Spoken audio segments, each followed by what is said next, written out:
Belakangan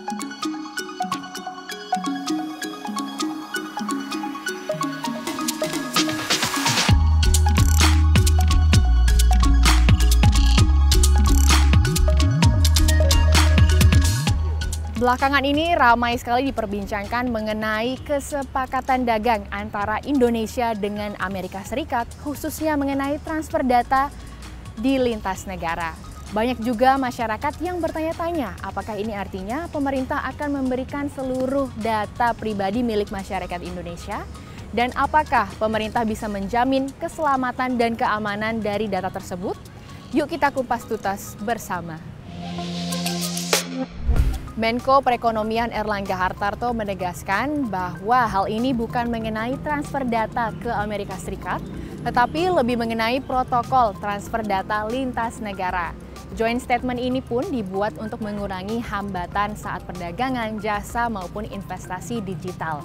Dan hal ini akan dikonfirmasi oleh Indonesia mengenai kemampuannya untuk hal tersebut sesuai dengan Undang-Undang Perlindungan Data Nasional. Transfer data pribadi sebenarnya sudah sering kita jumpai. Contohnya adalah saat mendaftarkan email atau saat mendaftarkan diri di e-commerce global. Yang dibutuhkan saat ini adalah kerangka hukum agar seluruh ekosistem tersebut aman. Untuk Undang-Undang Perlindungan Data Pribadi di Indonesia tercantum pada Undang-Undang Nomor 27 Tahun 2022 mengenai Perlindungan Data Pribadi atau UU PDP yang bahkan berlaku secara ekstrateritorial. Artinya, perusahaan luar negeri pun harus mematuhi aturan ini untuk mengelola data warga Republik Indonesia. Tapi sayangnya saat ini belum ada badan pengawas untuk undang-undang tersebut.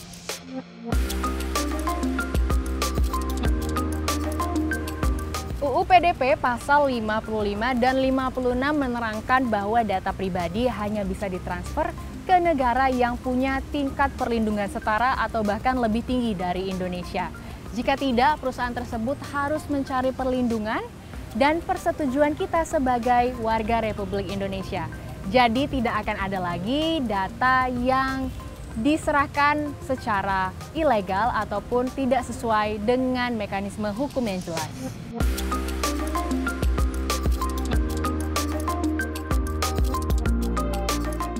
Berbeda dengan Uni Eropa yang memiliki GDPR, Amerika Serikat belum memiliki hukum komprehensif mengenai perlindungan data pribadi. Oleh karena itu, Indonesia saat ini tengah memastikan bahwa setiap data yang akan ditransfer ke negara asing itu aman dan juga diawasi oleh otoritas di Indonesia.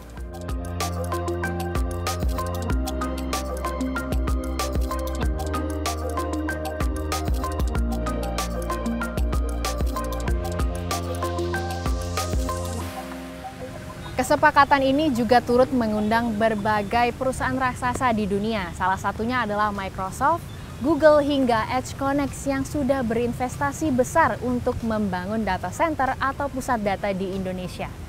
Jadi kesepakatan ini bukan mengenai penyerahan data pribadi warga RI ke negara asing, tetapi bagaimana agar data transfer lebih aman dan juga transparan. Kedepannya, kunci utamanya adalah penguatan pada Undang-Undang PDP dan juga pembuatan badan pengawasan. Jadi bagaimana pemirsa, apakah regulasi negara kita sudah cukup kuat menghadapi era digital yang semakin transparan? Dari Jakarta, Diajeng Aulia dan juru kamera Iqbal, CNBC Indonesia Beyond Business.